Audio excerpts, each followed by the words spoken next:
Bienvenidos jóvenes estudiantes a una semana más de la clase de literatura. Hoy día vamos a ver lo que son formas de lenguaje literario, donde vamos a ver lo que es la prosa y el verso. El lenguaje literario es aquel que usan los escritores con el fin de transmitir una idea, pero de una manera más bella y estética, para captar la atención del lector.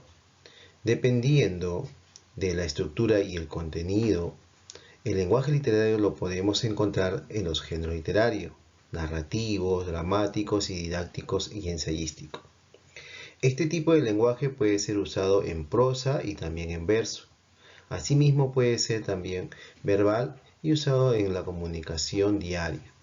El lenguaje literario es uno de los lenguajes especial en la medida que prioriza el modo de transmitir el mensaje que el mensaje en el mensaje mismo.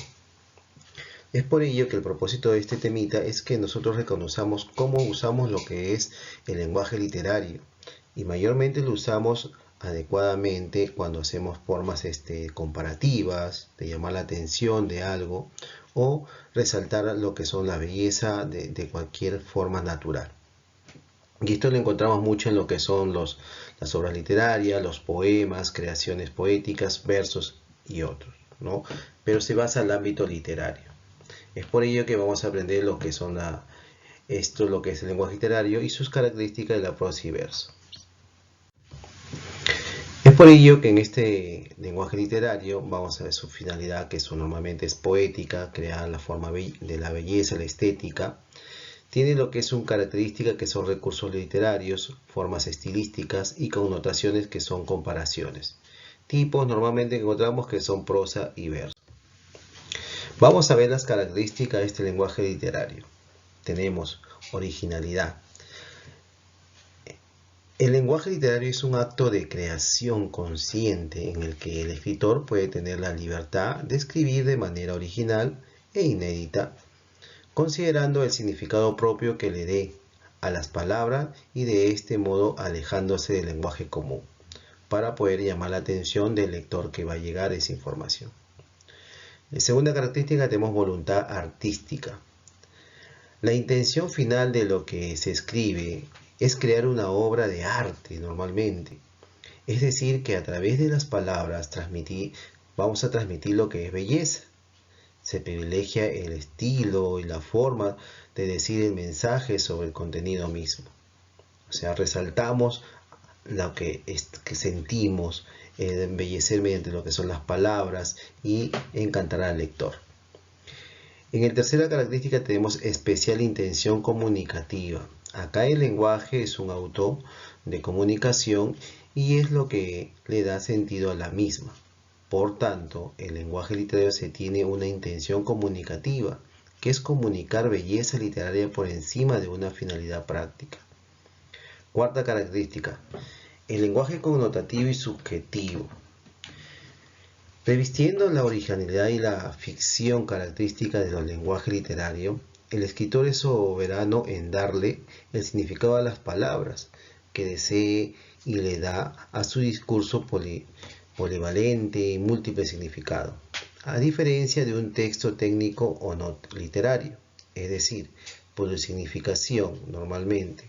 ¿A qué se basa? Amplía lo que son sus comparaciones, tanto lo que es algo estético con lo real, con lo fantasioso. De este modo, cada receptor tendrá una asimilación diferente, o sea, recogemos diferentes entendimientos de la obra literaria, dependiendo cómo nosotros lo ponemos de una forma crítica. Quinta característica, uso de la ficción. El mensaje crea realidades ficticias que no tiene que corresponder a la realidad exterior. El escritor puede ser muy versátil y transportar al lector a otras dimensiones casi idénticas a la vida real, pero irreales al fin de cuentas, ¿no? Esto normalmente se ve cuando de repente nos imaginamos, ¿no?, los dragones, ¿no?, dentro del bosque que estás ahí, vas viendo lo que es algo de ficción, ¿no?, que algo que es real, consecuencias que pueda pasar en la vida diaria. Estas características. Importancia de la forma. La relevancia de la forma en el lenguaje literario lleva al escritor a cuidar la textura adecuada de la lengua como tal, como la sección cuidadosa de las palabras, el orden de la misma, la musicalidad, la construcción de sintáctica y léxica. Acá se busca lo que es algo más preciso en la construcción de las palabras al momento de escribir, de su forma textural de lo que es en el escrito. Su función poética. Persiguiendo una finalidad estética, el lenguaje literario aprovecha todas las posibilidades expresivas disponibles. Lo que es la fonética, sonidos, morfosintácticos, se ve la forma y la estructura que se crea en la palabra, léxicas, cómo estamos escuchando los sonidos, cómo lo escribe, cómo lo expresamos, para producir curiosidad y atención por las partes del lector. Vamos a pasar con la octava característica. Uso de figuras retóricas y figuras literarias. Entenderemos aquí por figura, en su acepción más amplia, cualquier tipo de recursos o manipulación del lenguaje con fines persuasivos, expresivos o estéticos. Es por ello que las figuras retóricas son formas de usar palabras de forma no convencional para causar extrañeza al lector y conferir el texto más significados. De estos recursos encontramos una amplia variedad de dos categorías principales, de dicción y pensamiento. La última característica, aparición en la prosa y verso. Se escoge con base a la necesidad del autor y el género elegido. El lenguaje literario puede estar presente en las dos formas del lenguaje, tanto en prosa como en verso. Sabemos que la prosa se basa en una forma natural que escribimos todos y el verso se basa en lo que es un encadenamiento que son en verso. Seguimos. Por eso, tanto en lo que es la prosa y el verso, ¿qué cosa es? La prosa es un estilo de expresión más libre, natural que hacemos, en el que escribimos sin ceñirnos a los lineamientos como nos da la métrica, la rima o la cadencia. En la prosa las frases no tienen por qué rimar. Normalmente se basa de corridos, se tiene que entender una finalidad. Es un género discursivo propio de la narrativa, el ensayo, el artículo académico o periodístico, lo que es la prosa, porque todo se basa de corrido, de una forma lineal. En cambio, el verso se sujeta a conjuntos de reglas de la métrica. ¿Qué es la métrica? Me dirán, profesor. La métrica viene a ser la medición que hacemos en los versos. Se basa en una separación por lo que son sílabas métricas. Son diferentes que las sílabas gramaticales. Por lo que su escritura debe respetar ciertos parámetros, son reglas. A su vez, vamos a ver, la prosa presenta la forma más natural que nosotros escribimos, como dije hace un momento. Cuando se escribe en prosa se ocupa toda la línea, o sea, el renglón. Por ejemplo, ¿no? Vamos a ver acá un texto en prosa que nos habla de Julio Ramón Ribeiro. Hasta ahora recuerdo aquella tarde en que al pasar por el malecón divisé en un pequeño basural un objeto brillante. Con una curiosidad muy explicable en mi temperamento de coleccionista, me agaché y después de recogerlo lo froté contra la manga de mi saco. Así pude observar que se trataba de una menuda insignia de plata, atravesada por unos signos que en ese momento me parecieron incomprensibles. Este es un fragmentito de lo que es la obra de Julio Ramón Ribeiro que se llama La Insignia. Y si se dan cuenta, está de forma lineal. En cambio, lo que es el verso, por eso dice que es el verso, es una forma especial, ¿no?, de expresarse, algo subjetivo que emite el autor. Los textos en verso presentan unas características especiales que crean un ritmo y musicalidad específico en esta forma de contar. Por ejemplo, ¿no?, tenemos acá unos versitos. En el pasadizo nebuloso, cual mágico sueño de Estambul, su perfil presenta destellos la niña de la lámpara azul. Es una obra del simbolista Eguren, normalmente, autor peruano. Refleja lo que es una comparación, ¿no?, normalmente que una niña con una lámpara azul. Si observamos normalmente en un poema, vamos a encontrar lo que va a haber encadenamiento, si nos damos cuenta, que va a estar dividido por lo que son verso y estrofas. Sabemos que todo el poema tiene lo que son el sentido de encadenamiento, como ven ustedes ahí tenemos 3 estrofas, que está dividido por lo que son por verso.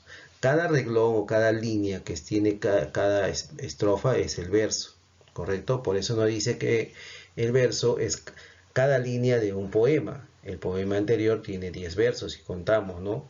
Esta estrofa tiene 3 estrofas. Es un conjunto de versos relacionados normalmente.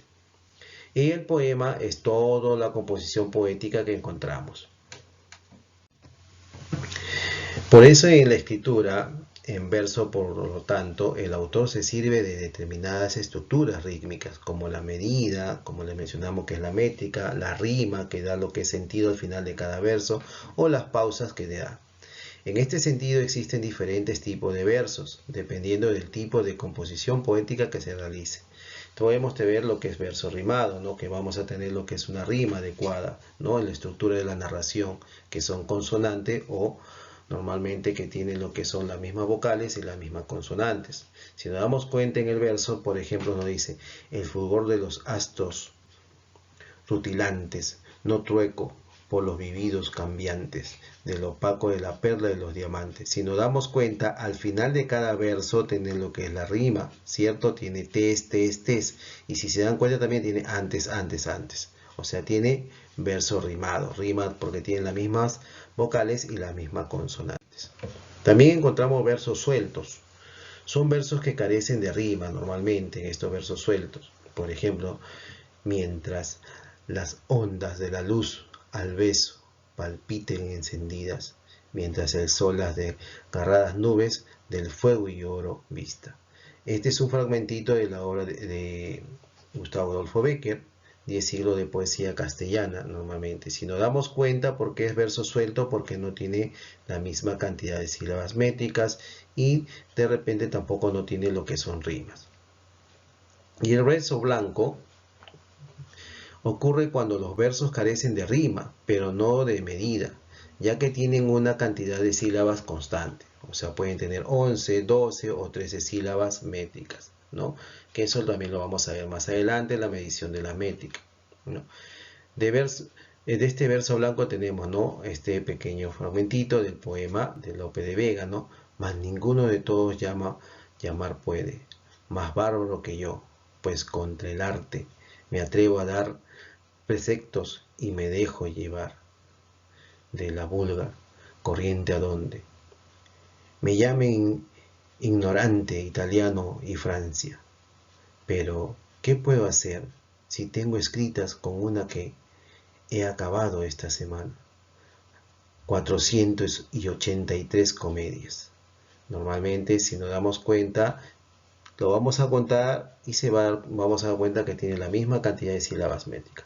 Bueno, chicos, eso es todo. Ya nos vemos en clases. Repasen para poder nosotros, cualquier duda que tenga, me lo dicen en clase. Nos vemos, chicos.